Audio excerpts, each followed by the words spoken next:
That's right, we're talking about Nucleus Vision, or NCASH. This coin has certainly made its way throughout the interwebs, collecting a ton of hype along the way. We're going to try to cover this coin, its concept, the context around the story and how the coin has evolved to this present moment, the team, the partnerships, the roadmap, and we're going to conclude what we think about this coin and whether we will be investing. So get ready, because today's FUD TV episode is all about Nucleus Vision. NCASH. The man to my left is named Ian Bellina. He's a big YouTube and social media influencer, a very early investor in the blockchain space. He's come on board as a Nucleus Vision advisor and given this project a ton of hype that it otherwise might not have had. This hype was certainly picked up and carried by other YouTube channels, claiming that this project would return investors in between 1,000 and 3,000 times on their investment. While that's all certainly possible, we wanted to make this video with a little bit of context and a bit of understanding as to how we've gotten to this point in the hype cycle, understanding that a lot of people have been really sold on this project by Ian Bellina and different YouTube influencers. So knowing that this project is getting a lot of hype from people who are doing secondhand research, people are being told about opinions of other researchers. So there's a lot of people in the market, by our estimation, that are holding Nucleus Vision that aren't necessarily doing primary research. That might not be true, but that seems to be the case. This means that when negative things occur with the project or little downturns occur with the price, it's more likely that you'll see a massive dumping effect, where less experienced investors would more easily dump their coins and get out of the project than hold on and wait for the project to course correct as far as price. They also canceled their ICO at the last minute and then did an airdrop instead, but nonetheless, this left a lot of people pretty upset. They say that they reached their hard cap already. There were a lot of people that had applied to or were already on the whitelist that were not able to purchase coins, and they were very upset about this. This really only contributed to an increase in hype around the token. So that being said, this is what we consider a social media crypto, in that it's received a ton of social media hype. So just keep that in mind as you invest or consider investing into this project. They describe the vision as individual identity plus engagement data equals Nucleus Vision. And the way that they plan to accomplish this is by installing physical sensors within stores that can detect when certain customers have walked into their stores, having nothing to do with the type of phone or anything that they have, but just can recognize their phone signal. It can then access a customer profile identification, which has a bunch of observations about that customer's browsing or shopping history, and then that data can be given permission by the customer to be released to the store in exchange for a token reward, and then this can also be expanded to a wide variety of global partner networks. In theory, this benefits all parties. As the customer shopping gets better recommendations, the shop can more easily recommend successful or good products to that customer, and everyone is rewarded financially or incentivized for their participation in the system. One of their main products consists of an ion sensor, which is essentially a physical thing that they're going to install in retail stores around the world. The goal of this sensor is essentially to detect when someone walks into a physical brick and mortar location, and based on their unique phone identifier, which apparently has nothing to do with the type of phone,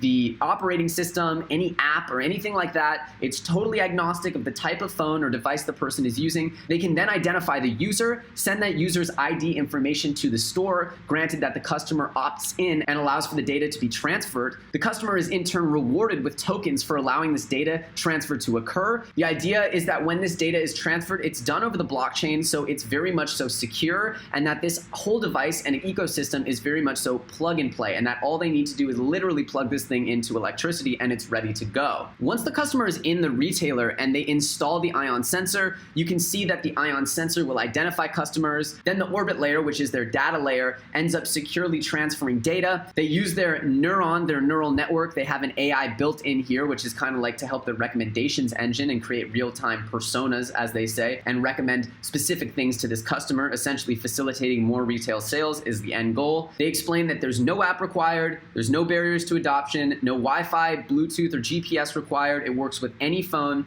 and that it provides anonymous intelligence. Essentially, the ion sensor is able to track the phone's unique identifier based on the phone's signal, and that unique identifier is able to bring in and bridge in all of the ID information, regardless of what type of phone that is or what carrier they're using. The token NCASH comes into play in incentivizing customers to really release their data. If I walked into a store, it's kind of a conundrum why I would let the store have more data to sell me things without getting anything in return. even though that's what you're doing pretty much every time you're on a website, every time you click through Facebook, every time you use Google, you're essentially consenting for your data to be used and you're not getting compensated. So it's kind of interesting that they're now trying to flip this whole paradigm on its head and make you the arbiter of when you actually release your data, and understanding that this is a transaction, that you're giving something of value and you should receive something of value. If it's your first time within a retailer, then that retailer can either ask you to release your data, or the retailer could query the partner network. No matter what, if that retailer gets access to your data, then you are given some sort of token reward, and you're always given a chance to authorize or not authorize access to that data. Once you're given your NCASH rewards and tokens, the idea is that you could use these in any of their partner networks or anywhere that NCASH is accepted. Obviously, in theory, this would be everywhere, but the reality is, of course, not going to be that at first, and we're going to have to see how good they are at actually building out this partner network and building out the utility of where you can use NCASH. The CEO, Abi, is a Harvard Business School dropout. He was a lead engineer at Gulfstream Aerospace and is a pretty talented engineer by what it seems. He went back to Harvard Business School in 2012, where he came up with this idea and subsequently dropped out, much in the way that we know very other successful software engineers or CEOs have done. We also have Martin Dudley, who is the director of sales at Levi's for almost 20 years or 18 years or something like that. He's really an OG in the retail fashion game, and for that reason, he's a pretty good counterpart considering they're going after this retail market. We also have Avinash Pitti, who's a very talented engineer and has worked with Bank of America, Philips, Siemens, a bunch of big name companies for relatively short times, never really more than a year and change before moving to a new project, but he's definitely been cleared by a few big names, and it seems like he's a pretty talented engineer. All in all, it's a pretty solid team at this stage, and they'll definitely have the capital to get whoever they need to help out going forward. So apparently these guys have not announced all their partnerships, so I'm not going to say that this is in itself a red flag. But all I'm saying is that I'd love to see a lot more in the whole partnership world around retail partners, big stores with lots of chains where we can start seeing adoption become a real thing. To be honest, right now, they only have 10 stores live. They only have supposedly 10 retail stores. And even on their roadmap, it seems like they're supposed to have more than that. At this point, maybe they're not releasing these partnerships. Maybe they are running behind. It's really hard to say. Their partnerships listed are primarily in the telecom industry, which I'd imagine have to do with producing their box, identifying IDs of different devices and linking them to different identities, and producing this box, this ion sensor. But we just don't see the through line yet on retail partners, which I think for me is the biggest missing component here, as the number one criteria I look for in a speculative investment like this is adoption. How easy is it going to be to adopt? How quick is it to adoption in a way where a customer can really get utility out of it? And they're talking about universal utility, where they want this to be the whole world running on Nucleus Vision, and everywhere you go, you get loyalty points and NCASH. And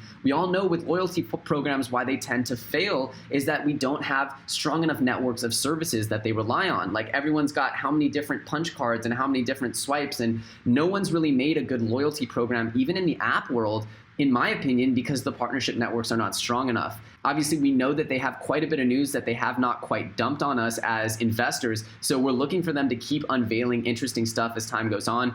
I want to know where I'm going to be able to use this and how fast they're going to be able to get this into nationwide, worldwide, international. I mean, if I'm investing in a technology that's already worth hundreds of millions, I want to know that it has a real long way to go. The roadmap for Nucleus Vision is pretty much that they're just rolling this thing out. It's supposedly all ready. They've had products in the market for quite a while. They've been in business now supposedly since 2013 when they've been trying to get this thing going. And I believe the blockchain sort of revolution really introduced the way that they're going to handle and manage the data and the incentives. So I can see how the whole ICO revolution really kicked this thing into the next gear, as what's really missing from this is a reason why the customer should opt in. And before sort of the crypto revolution, there was not really a way to securely manage a customer's data and also provide that incentive. So I honestly understand why this is coming around at the time it's coming around. It's also quite comforting that they already have this up and running in 10 retail stores, and they have 1,855 offers availed, 95,000 unique IDs, 2,632 recommendations, and 2,492 successful authorizations. All good stuff. It shows me that the technology is at least functional, and that's very good for this very speculative space we're in. Obviously, we still want them to be in a lot more stores. They're only in 10 retail locations, and they're talking about how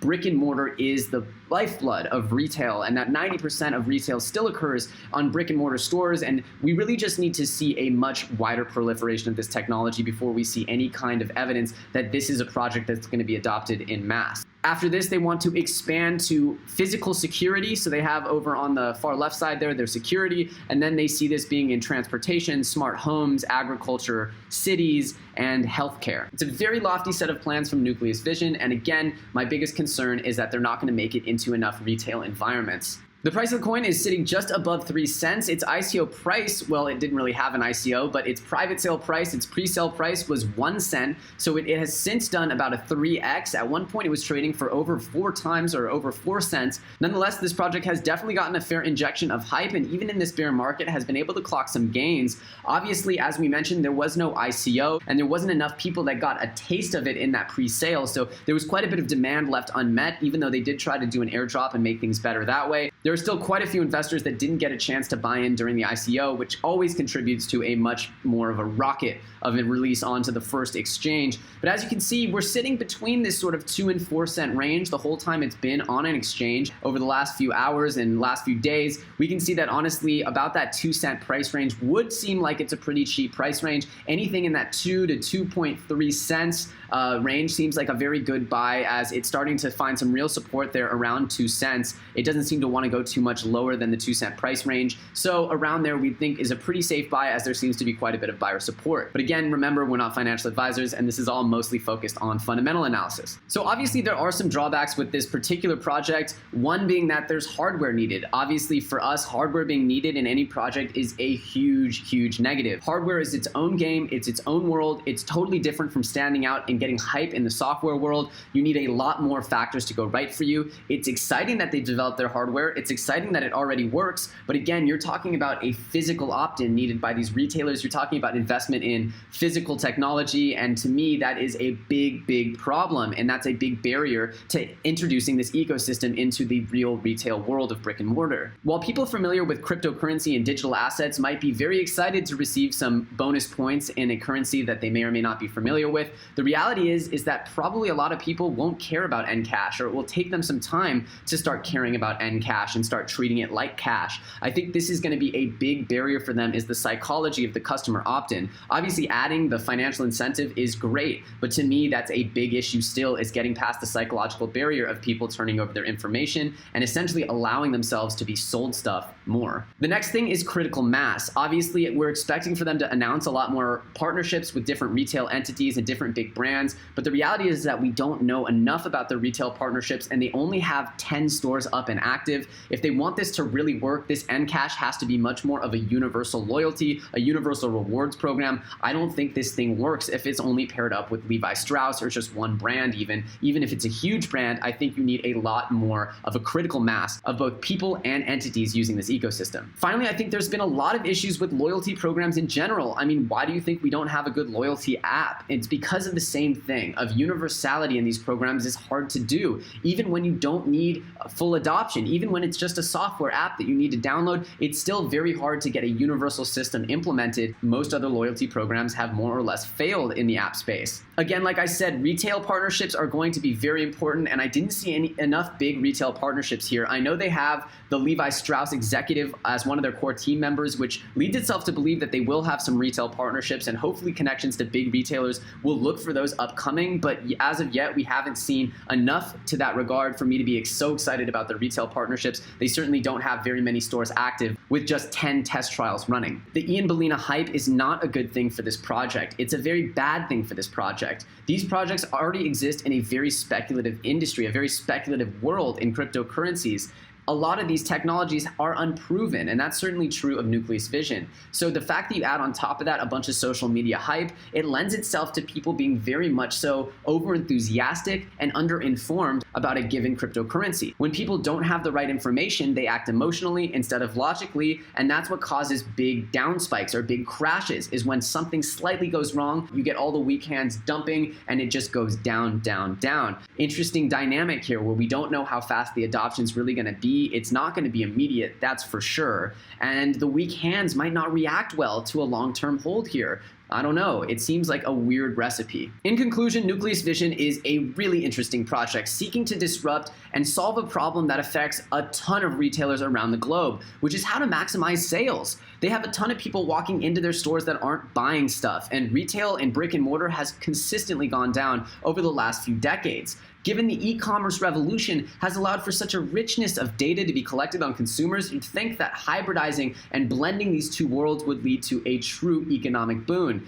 We're hoping that's true for all Nucleus Vision investors, but again, there are some hiccups and some roadblocks that we see on the path to adoption. They like to brand themselves as technology agnostic and say that it just doesn't matter what tech people are using for their system, but in the end, they do require that their piece of hardware, their ion sensor, is physically inside the store, and we see that as a potential roadblock. Then you have a few different layers of customer opt-in and a few different things that I'm not quite sure they're going to go always the way that Nucleus wants them to go. Obviously, in a perfect world, this would be a phenomenal project. I just get really hung up when I don't see a clear path to adoption. I do think this will potentially be adopted one day, and that if it is, that the investors are going to make crazy money, but I could also see it taking quite a long time. I could see it taking a very long time before people are realizing this world where all shops are on Nucleus Vision and everywhere you go, you're getting Nucleus NCASH to walk in and look at stuff.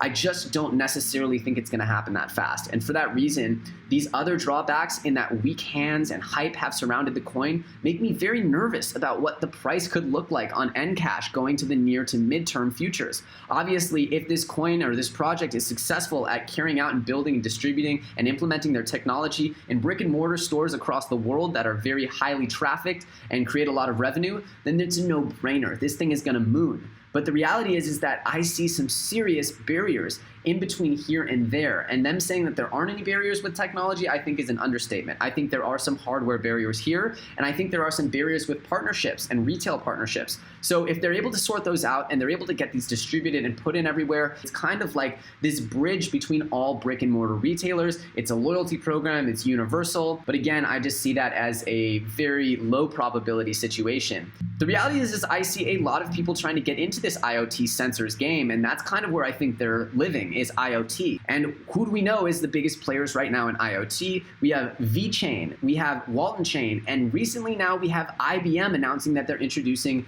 this incredibly small microprocessor for IoT technology. I'm not saying that I've heard of a direct competitor to Nucleus Vision. I'm just saying that this is not going to be the only player in this game, and that bridging data that you can collect on customers online to offline shopping, they're just not going to be the only player in this game. There's no way. So I think they have a great project. I think they have a great concept. It's clearly a smart idea. But do I think this is a guarantee for success, or that anyone who hops in is on their way to rocketing to the moon? I think there's a lot of question marks still surrounding this project, so I'm going to want to see a lot of those answered before I'll be taking any kind of position. At this point, I do not have any NCASH, and I don't have any plans to buy any NCASH, but of course, if they're able to answer some of these questions, provide some really solid partnerships, then we can start seeing a clear path to adoption, and I can start seeing a clear return on my investment.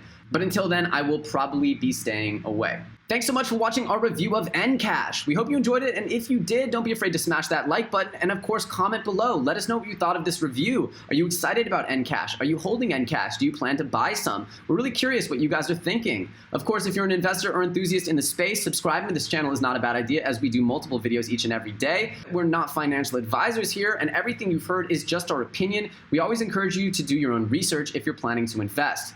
I'm Elio Trades. It's been an absolute pleasure having you with us today on FUD TV, and we'll catch you very soon on the next episode.